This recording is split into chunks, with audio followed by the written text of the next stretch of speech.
Good afternoon and welcome to the next episode of One Path to Wealth. I'm your host, Jeremy Dicker, with co-host Peter Hoopis. And we have a very special guest today, fitness guru and mental health advocate, Kendall Toole. Kendall, thanks for joining the show today. We're really excited to have you on. Excited to talk a little bit about what you've got going on now. Recently left Peloton to focus on some more passion projects and things that you've got going on. So with that, I'd just like to, hear a little bit about what's going on with you, and we can kind of take this conversation as we choose. Yeah, thank you guys so much for having me on. It's so fun to have a different way of speaking publicly with you, Jeremy. Like, we have many a phone call and lots of inside jokes. So it's great. You got to love a wealth manager that makes sure that like you're keeping yourself laughing at the same time, because some of these things are not laughing matters.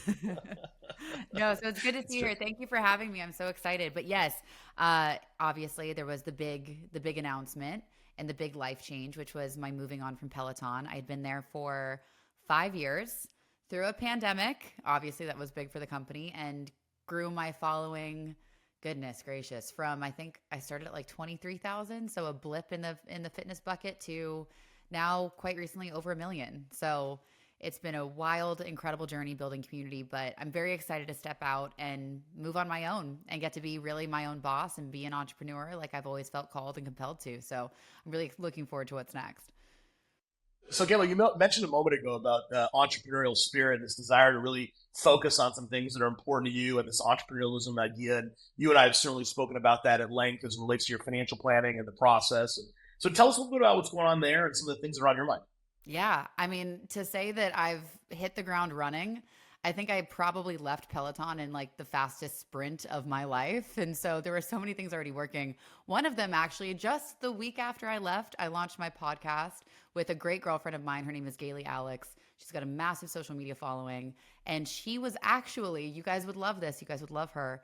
She worked at Goldman for years and was on the finance side, and is an absolutely brilliant mind, and just found she had a knack for interior design. She was never formally trained, but loved helping people and creating their spaces.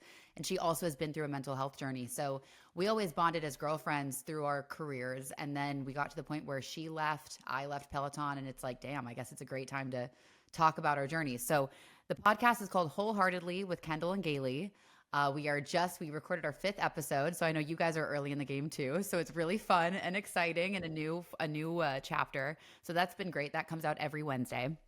I also am launching my newsletter for my community. In fact, tomorrow will be the first day of the newsletter. So it's going to be fitness, mental health tips, recipes, kind of an amalgamation of everything I already provide, but in one place where people can actually be confirmed to see it because they're not reliant on an algorithm. So that's kind of a wink and a nod to the bigger things that are coming. I'm also really deeply stepping into the mental health space. Obviously, it's a passion project for me, but being a part in creating my own fund so that we can raise money and raise awareness and access to mental health resources for those across the country. So I'm really excited that's going to be announced officially in some coming weeks. And then I'm continuing my partnerships with all of the brands I work with, like Lululemon. I have a lot of other partners in the social media space, some really fun partnerships coming up in health and wellness. And that will lead into the big project with a capital B that I can't talk about quite yet because legal. But I can talk about the fact that it's in fitness and mental health and providing the value that I've been providing to people for quite some time. So I'm really excited about that. It's amazing. It's amazing because since we've known each other over these number of years, I've seen you obviously, grow personally, professionally, and thank God financially too. But as we, think about all these amazing things that you've got going on, how are you balancing? Because I know it's important to have work-life balance. We've talked about that a lot. So how are you balancing the things that are your passion projects, these mental health issues that are so near and dear to both yours and my hearts, given, my background, as you're well aware, of my father, and also the work aspect of it and your passion for fitness. How are you going about balancing some of these things? What's really interesting, I think, is recognizing that when you are changing from a particular mode of life and a particular routine, like I was when I was at Peloton, right? I knew when my classes were, I knew what days I could travel and do speaking engagements. Everything was kind of in this routine setting. So to have that completely removed, and now I'm determining my days, right, has been a bit of I guess it is a culture shock, but there has been an empowerment level there too, where because I know I'm responsible for moving the ball forward every day. And right now it feels like a very large steel, massive Indiana Jones level level ball I'm trying to move.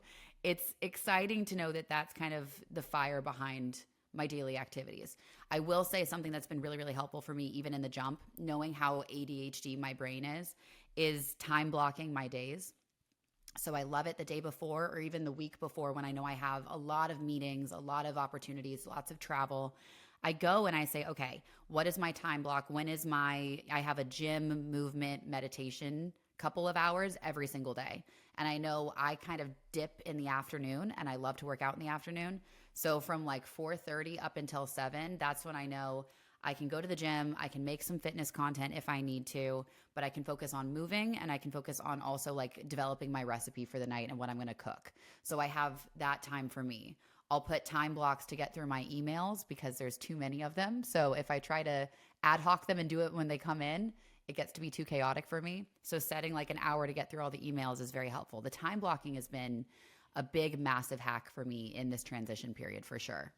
I bet. And so let's talk about that for a minute. So as you start thinking about these passion projects you have, obviously the need to remain physically fit and healthy, but yet that's still being part of not only your external view, those that follow you and see you working on these different videos. How do you keep yourself so engaged and loving taking care of self versus just this external view that people would have?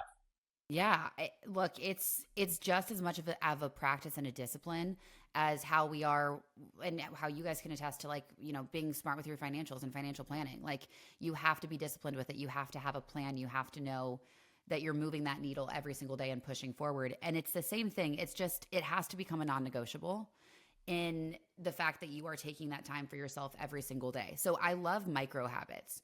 I love first the second you wake up in the morning, your eyes open. For me, it's a gratitude journal always.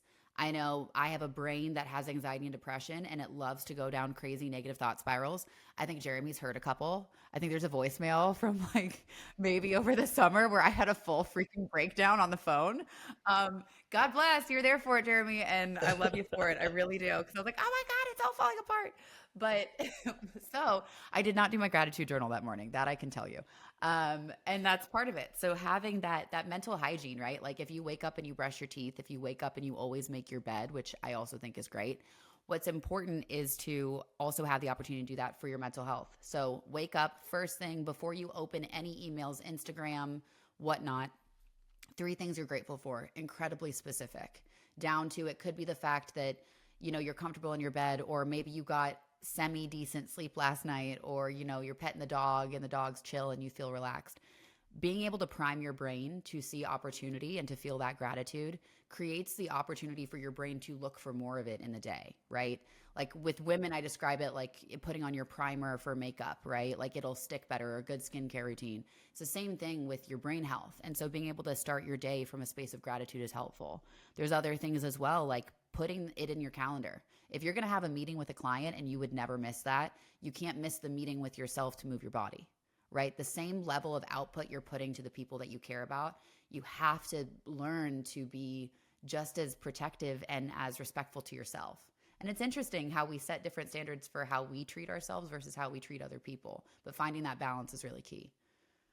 Yeah, it's such an interesting point. As you're saying that, I think of myself as pretty dedicated to fitness and making sure that I remain healthy. But yet there are times that I definitely fall off and don't treat myself the way I should for the best mental position that I can be in, or the best space that I can be in. When you have those times where you feel like you're dropping off, what are some of the tools that you personally have used to help you, get back on track, whether it be personally, professionally, or even financially? Yeah, I would say it's really the power of no, cutting back, go back to square one, right? Especially financially. I mean, look, when we met, good Lord, I mean, by no means am I an idiot, but like there's things that you just don't know. And there's things that you don't understand about how finances work. Taxation is a big one, particularly when you have multiple streams of income from different ways. You don't know what you don't know, but learning what square one should be. What are the basics, right? Like, okay, what am I spending versus what am I saving? What am I saving for? How am I investing that money? That's one thing. That's why like I come to you guys and I know that you guys are the pros in that space and that supports me and that's a check mark in my box, right? But if I'm feeling overwhelmed by too much or in a transition period, it's like, okay, what is the thing I need to do for my mental health? What's the habit that is the non-negotiable for that? What is the thing I need to do for my physical health? Is it movement and is it nutrition? Usually it's a combination of the two. Make sure I put that in the day. And then for just emotional, like spiritual health, whether people have a spiritual practice or even, spending time with your friends, playing with your dog, all of that really matters. I think it's so interesting how we can get so overwhelmed with the pressures of work and life that we neglect relationships. But human beings were meant to be communal creatures. We're meant to have those touch points and those moments. And so building in excitement in your schedule, like you should always have something with a friend or a family member or your spouse that you're looking forward to, right? Have the date night planned, have the vacation with the family planned, have that go ahead that you're leaning and working towards. And that allows you to just kind of quantify, is this moving, are things in my life moving me towards those goals and supporting those goals? And if they're not in support of those goals, then you take a step back from them. You're allowed to say no. You're allowed to opt out of relationships, time commitments, things that aren't directly in alignment with what that goal and what that best self will be. That's great. Yeah, and it goes part and parcel. A lot of the things that you and I just discussed over the last, gosh, 6, 7, 8, 9 months. Mm-hmm. It's really great to hear you verbalize that even further. So, let's talk a little bit about this health initiative, this mental health initiative that you've been so passionate about, and something that's so incredibly important to both you and I. And I don't think many people are fully aware to the degree that they should be about how much of an epidemic mental health is, certainly coming out of COVID. The things that people are seeing, both I've seen it with my children and certainly friends. But why don't you talk a little bit about what some of your thoughts are in the mental health space and some of the things you've been dealing with? Yeah. I mean, I'm the first one to say it. You can Google it, go watch it's pinned on my Instagram profile. I have anxiety and depression. I had a very, very, very almost moment. It'll be 10 years actually this November, which is incredible to think it's been a decade. And what a decade it's been too in terms of growth. But I I deal with it every single day.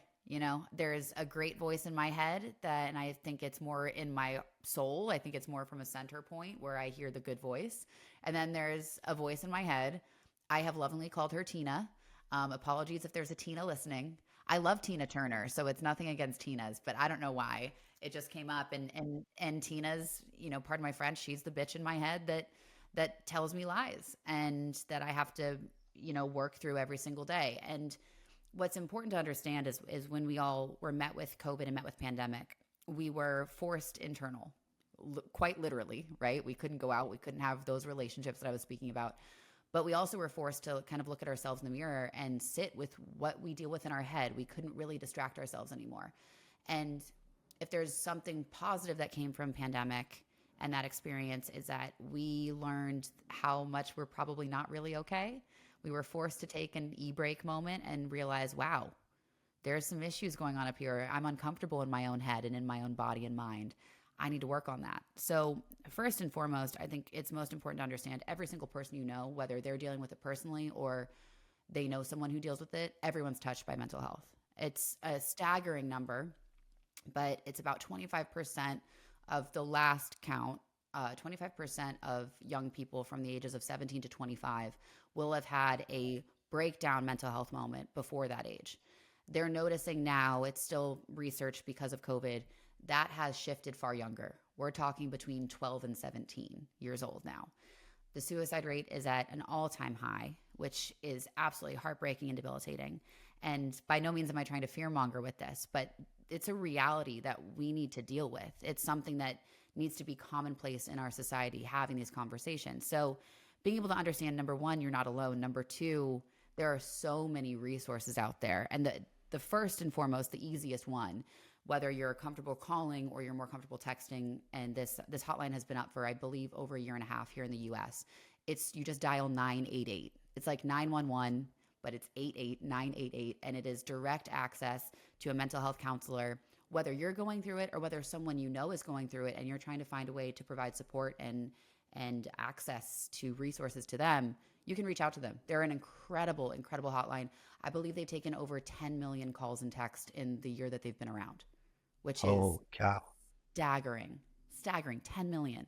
We're talking full cities, full large, I mean, I don't know how large Los Angeles is. I think it's in the 20 to 30 million, but half of LA having a phone call about this. So, and that's who knows to reach that number. So, with this information, what's important is that we're spending our times not only optimizing our mental health and putting that as a priority so that we can recognize in the people around us as best we can if they're going through it, having these conversations, and especially like fostering more emotional conversations. Societally wise, there's a lot of unfortunate kind of blockages for particularly the male community to have friendships where you can talk in an emotional way or say, hey man, I'm not doing super great. There's so much pressure to be this, providing stalwart, hyper masculine figure.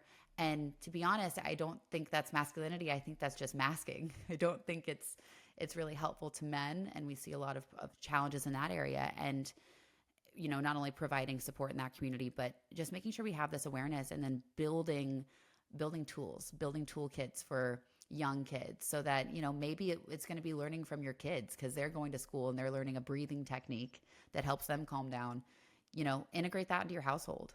Like maybe it's a family walk, a family outdoor walk, and then you get to the end of the walk and you do something called a 4-5-7 breath. I learned this from my therapist. I've been in therapy for years. God bless a therapist. They're the greatest people on the planet. But you inhale for 4, you hold your breath for 5, and you slowly exhale audibly out of your mouth for 7. And you do this breath about 3 to 4 times. And what you'll notice, not only will your body and your shoulders relax, but you'll get out of the fight or flight response in your body, which most of us with high cortisol levels and high stress levels, we're constantly operating in a moment of reactionary. We're not operating in a state of calm and a state of centeredness.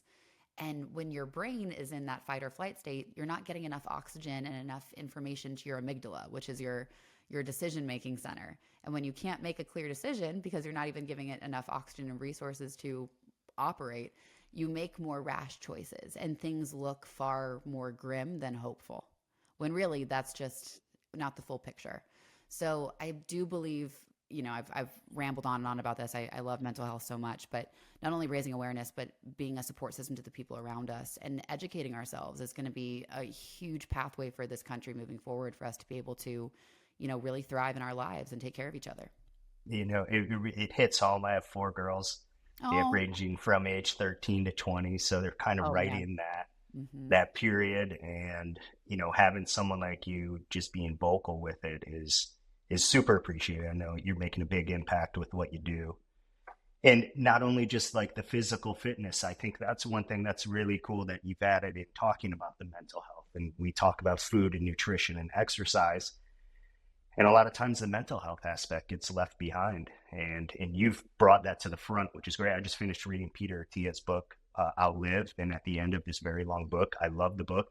He was talking about mental health as well. And it was at the end, I mean, it's just an awareness. And you said even from the male side, the masculine side, 100% agree that, people are just covering that up.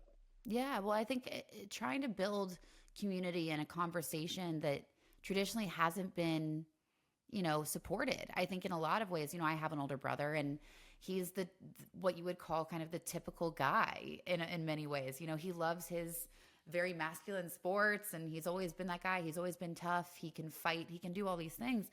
And what's beautiful about our relationship as we've gotten older and dealing and talking about mental health is realizing like, wow, he and I can have these deep conversations and it's wonderful as, a support system for a brother and sister to have that.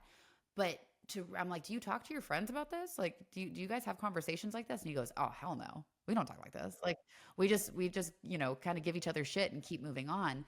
And not to say that that's not an important part of a relationship, but really trying to find a way where we normalize that. Having support groups is so important. And I do think for women, we learn very young, unfortunately, to be very competitive with each other, which Peter with 4 daughters between 13 and 20 and what they're going through at school. And I can only imagine because part of it's kind of ingrained, unfortunately. But I will say the positive that women get the benefit of is that we're so used to navigating emotional relationships with other women that I do believe that contributes to female longevity and to why we have such a community as we continue to age. I've noticed a lot, within men as men age and get older, oftentimes there's not those level of depth of connections in the same way. Maybe it's shared over sport, maybe it's shared over golf or an activity. But as the activities start to fade, then the question is, where's like the emotional support for amongst men between themselves?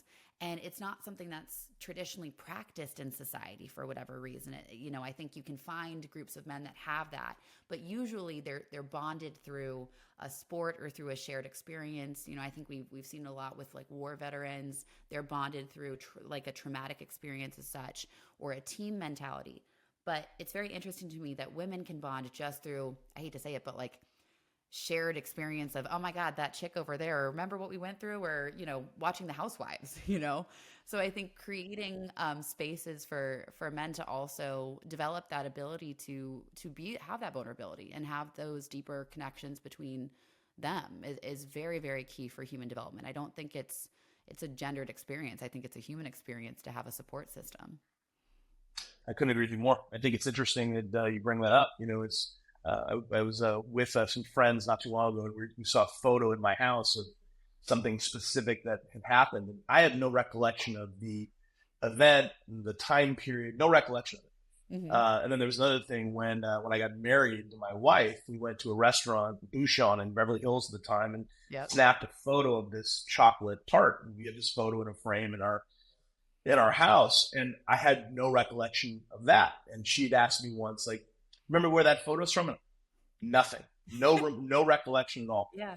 And what I learned with a little bit of self-reflection, but a lot of research, was the traumas that I felt as a young person prior to being an adult. All that trauma trained my brain to remember the negatives and the traumatics. Mm-hmm. But these really positive experiences that I've had, fun times with friends, or the day I got married, or any number of things, I struggle with drawing back those emotions and those memories.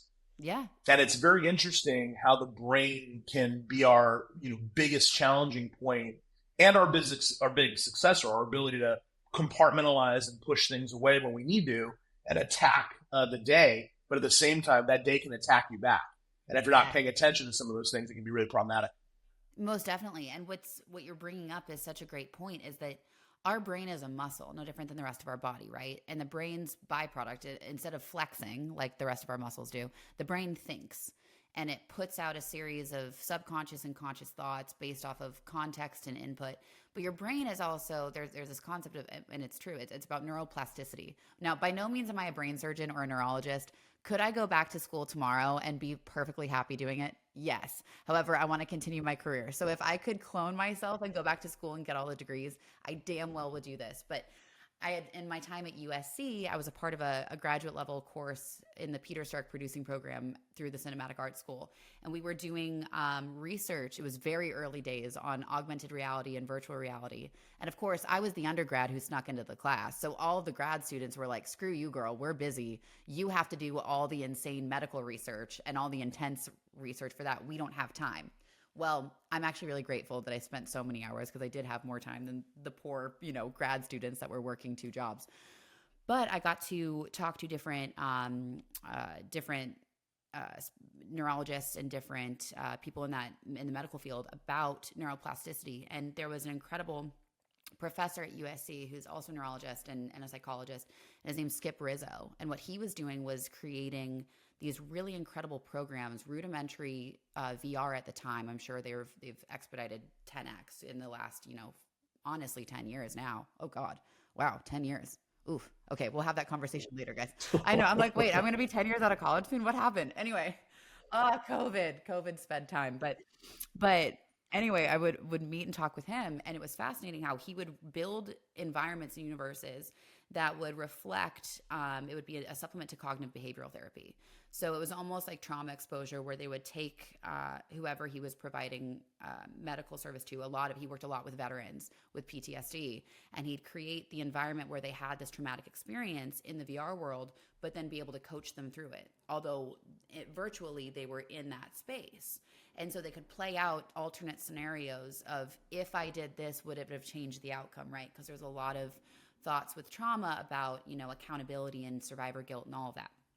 And I think what's really fascinating about that was what they were doing by continued exposure to a new set of inputs to a traumatic moment was that you were teaching the brain all of the alternate outcomes, because our brains are really fascinating that a thought process and a thought pattern is a pathway. It's like a highway. And if it's the highway that you're always driving down, when you drive the car and you forget how you got to where you were, but you got there perfectly safe, but you don't remember doing it. It's that same concept. Your brain is so used to walking down the same pathways or sending those packets of information down the same pathways. So you're going to get the same response. So building a new neural pathway, like what you're talking about, Jeremy, and in having this awareness and then making the efforts to, how do I store the positive moments? How do I create a way for me to hold on to those memories and retrain my brain from only holding on to the negative, because I had to be in a state of awareness and protection for so much of my life, especially through brain development. So that's why having these mental health programs for young adults in particular, as their brains are continuing to grow and develop, can be so transformational, because they're going to have a better way to address these negative thought patterns and build the neuroplasticity to have the positive outcomes, or to retrain the brain. Just like we train our bodies to build bigger muscles, we can train our brain to walk down different roads than the ones that we know from our past. So I think that's absolutely fascinating, and that's great too. It's I appreciate you being honest and vulnerable about that, because we all can go back and say, wow, why is it easier for my brain to remember the negative than it is to remember the positive? And I know for me, leading up to my mental health diagnosis, I had a very similar brain, where I would remember all of the pain and all of the negative thought patterns because I was trying to protect myself, rather than sitting and believing that there could be a more hopeful and a more positive future. Completely understand. I couldn't agree with you more. And I think it's, one of those things as guys, instead of us, punching each other in the nuts, actually having the ability to take a minute, have a meaningful conversation about the things that are actually on our minds. And I think also, in our profession, to some extent, it's our job to be that ear to people that need to talk to somebody other than their XYZ, their spouse or their boyfriend or girlfriend or significant other. And it's important as a professional to be able to provide that level of care and help. And I said this in one of our previous episodes. The good Lord gave you 2 ears and 1 mouth for a reason. You're supposed to listen twice as much as you talk. And I think oftentimes people forget that. So I agree with you. So Kendall, you've got all these amazing things going on. You're so focused on giving back. You're raising this fund. What next? What are some of the things you're most excited about as we look towards the future, as we look towards continuing to fund all these amazing accounts we've created for you at One Wealth? But what are some of the what is the path right now for Kendall Toole and some of the things that you're working on with your personal brand? Yeah, a big thing, especially in making this move from Peloton and outward, was I need to have like a personal mission statement, because I need to have something that determines what I say yes and what I say no to. There's lots of opportunities. There's lots of conversations I'm having, but I had to go back to thinking, okay, what is the goal? Like, what am I really trying to put out into the world? And so really what it came down to was, okay, I want to focus at anything I do, anything I create, any business I start has to be about empowerment of the individual. Like that this product or this experience, it empowers them to believe in themselves and their choice to live a life a certain way that they feel is true to them. So it empowers their authenticity, empowers their best self. So in thinking that, I'm very much looking forward to, and I've been very open about my journey with this, but I'm really I've stepped into the sober curious space. So I've cut back on my drinking a lot. I think I kind of became my own bartender during COVID. I think we all kind of did. I mean, I was living in like a 500 square foot I've been apartment. one for a while, but there you go. Right. Especially, well, and it's interesting too. And in y'all's line of work as well. And I've noticed this living in New York City, it is such an alcohol focused and centric society. It's how you have social, get-togethers, especially when it's cold and putrid. It's not like California where you can, go hang out at Nobu Malibu and, just eat some sushi in the beautiful weather. It's freezing. So a lot of people drink. And for me, I'm really curious about stepping into the non-alcoholic space. I'm Italian. And if there's the one thing that I've had trouble finding an alternative for, it's wine. And so making and creating, this is a personal dream and a passion project, making and creating a non-alcoholic wine that empowers choice. Doesn't mean that you have to drink out, non-alcoholic wine all the time. But I do think, maybe you start with a glass of alcoholic and then you move to the non-alcoholic. Let's be real, by the third, you couldn't tell if there was alcohol in there or not anyway. So if anything, it's giving you a much better choice. Plus, I've noticed, especially as I've, started aging, which is fine. I love aging. I'm 30. Woohoo. But I've noticed the hangovers are real and the way that it also affects my anxiety. But no, I found for me, like when I would drink, I'd wake up and I just feel terrible. And my anxiety, AKA Tina, it would make Tina like the Hulk. She could go for miles. She would tell me all the terrible things about myself all day after drinking.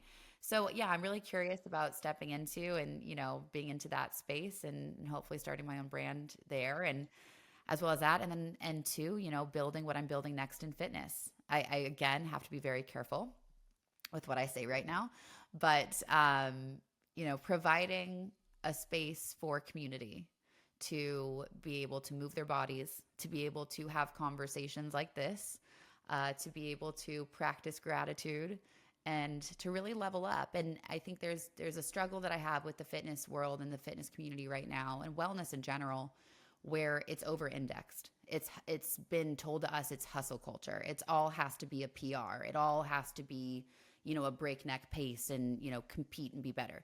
Don't get me wrong. I'm a competitive bee. I don't like losing. However, I also know that finding the balance in how I treat my body, taking a proper rest day, allowing myself the opportunity to, say, hey, it's a yoga day today. I'm going to listen to my body. It's not going to give me more, and that's okay. I'm going to move it differently, and I'm going to appreciate that type of movement. That's very, very, that's at the forefront for what I'm building next. And I'm very much excited to keep those kind of values at the forefront. Yeah, we're excited to be along the journey with you here at One Wealth. And me personally, I love hearing these things. And, it's interesting as you talk about the non-alcoholic space first. As you know, we represent a number of wineries between Napa Valley and Paso Robles. And the studies now show that the biggest consumers of non-alcoholic wine and non-alcoholic alcohol, if you will, products are actually people that are drinkers. It's not the sober ones. It's people that are at a party and they've had one or two and that's enough and they got to drive home and they want to be responsible, but they'd like to have another taste of that tequila or of that vodka. And they're not ready for it to quite end. And then when you think about the wine space, I hear you. It's one of those other things. I mean, it's a bit of more of a challenge there. But I think that the opportunity and what exists there, it's pretty dramatic. And I agree. I mean, it's, there's nothing better than pairing a great bottle of wine with a great meal or a great something with something. I mean, what an expression of the art and of the flavors and all the profiles that you can do. And then, as you talk about the fitness side, I couldn't agree with you more. I mean, Pete and I have talked about this a bit. Is I've very much taken on this powerlifting focus and I really enjoy it. But at 47 years of age, I am no longer 27. And the body does tell me at times, you need to chill out. Otherwise, bad things will happen. So it's great to hear that coming from you, someone that's obviously in the space and has such experience and such an incredible breadth of knowledge on that. Yeah. What I will say this, we're definitely doing Pilates together. If there's one takeaway from the fitness world, I know you're looking at me like I have six heads. You're like, I'm not a Pilates guy. I'm not going to put you on. I want to watch this. Peter, you think you're not going to be a part of it? I will get you two together. You tell me where. We'll just get the yoga mats. It was one of my favorite things that I got certified in the past 5 years. And I will tell you, I've gotten my dad to do it. And my dad is like, I don't do that. No, Rick is doing knee stirs. And let me tell you something. And here's your incentive. His golf swing is seriously, his mobility is probably 3x better. He is crushing his driver, like almost 300 every time, when it was like not always consistent with that because of the hip turns. I'm telling you guys, Pilates is the way. It takes care of the pelvic floor. It makes sure there's blood flow where there needs to be blood flow and heals the body. It's a game changer. I'm getting you both to do Pilates. Anything that will improve my blood flow and my hip. What was the thing you said? Hip. Well, you know what? Okay. But I will be very honest. This is actually a very real thing. So since you teed it up, I will go here. It is actually really fantastic for men, especially as they age, because of activating your pelvic floor, right? Your pelvic floor, everybody has one. It's what keeps all your internal organs inside, which we want to keep them inside and at the right level. And as we continue to age, gravity has more of an effect on everything, right? So the stronger our pelvic floor, the more blood flow we get to that area, It's very, very good for prostate health. Sold. I'm in. I'm doing it. Well, when you're back out, do Pilates. With you as my instructor, that's a deal. Absolutely, 100%. Honestly, maybe that's how I'm going to market that program as I build what I build next. I'll be like, hey, gentlemen, did you know? Yeah, we can either have the hymns mints or the Pilates instruction by Kendall Toole. Which is your choice? Yeah. Yep. That was well played. Yes. Okay, so guys, fun. I just have to throw something out there really, really quick. Sorry, Jeremy. One of my favorite things about having a great person in your corner is that they're always looking out for you, right? Particularly like Jeremy's always looking out for my finances. We're having great conversations. I've had the ability to, take on another investment property, which I'm so excited about, all these wonderful things. However, you know what else they'll do, especially if it's Jeremy? He will copiously look at my Instagram stories and any of my content on social media, and he will send a screenshot zoomed in of the broken nail that occasionally I get because I box and I'm, active and fit. And I also like to have pretty nails. Okay. And sometimes they pop off or they break, or I just don't have the time to get back to my nail girl because she's amazing, but she's booked up a lot. I won't hear anything we're good. Like we don't have anything to talk about. I just get a random text. It's of my nail, my broken middle fingernail. And he goes, fix it. This is embarrassing. Like, I will tell you this. I never in a million years would thought I would have the kind of support system, particularly as someone that's looking over my finances and my future planning, be so concerned about the livelihood of my nails. But you know what? I guess that goes with it. So thank you, Jeremy, for that. I had to haze you. Hey, business managers, financial advisors, attorneys, CPAs, they have to do right by their clients in all aspects of their lives, Kendall. So I'm here for you. Yeah, well, the fun part was when it was my middle finger that was broken, I sent it right back to you, and I was like, you know what? I'm getting it. Have fun. From the salon. It was great. Yeah, I know. I was like, look, you're being fixed. See? He's like, good, you can afford it. Go get it done. I'm like, thank you. Well, the last couple of minutes or a minute that we have left, anything else that you want to talk about or share with the audience that we should be thinking about for you? Or very excited about all the wonderful things that are going on in your world. Yeah, as much as I can speak about it, I kind of have spoken about. I'm very, very excited to take this massive community that I've amassed over this period of time. There's a group of them, there's 146,000 of them that are self-created and sustaining on Instagram. Knowing that I can find a way to reach out to them. I think we're talking about doing some maybe touring upcoming and being able to work out with people in real life. There's a potential really awesome strategic partner that could be coming on board for that I'm very much looking forward to. But yeah, between that and then, I'm getting out to LA and there's a lot of conversations happening out there. So maybe I can use this USC film degree that I have and, really level up. I think the goal really, it's what I spoke about. It's about empowerment and it's about empowering people at scale if I can, and continuing this incredible community that I was, kind of lucky and blessed to have had brought into my life in the past 5 years. And saying, okay, how do we continue to evolve together? How do we continue to make better life choices, empower conversation and mental health, and take care of our minds and bodies, whether it be with a non-alcoholic wine or with fitness and programming or with, incredible content that will inspire people to be their best selves. Well, I can speak on behalf of myself that I'm incredibly blessed to have you as a friend and as someone that I care about, that's part of the firm and as a client. And it's great to have you. Thank you so much for coming on the show today, and I look forward to seeing you again soon. Thank you for listening to One Path to Wealth podcast. Click the follow button to be notified when new episodes become available. Visit our website at www.onewealthmgmt.com or give us a call at 855-663-9584. And don't forget to click the follow button to be notified when new episodes become available. The information covered and posted represents the views and opinions of the guest and does not necessarily represent the views or opinions of One Wealth Management. The content has been made available for informational and educational purposes only. The content is not intended to be a substitute for professional investing advice. Always seek the advice of your financial advisor or other qualified financial service provider with any questions you may have regarding your investment planning. Investment advisory services offered through One Wealth Capital Management, LLC. An SEC-registered investment advisor. Insurance solutions offered through One Wealth Management, Financial and Insurance Services, Inc.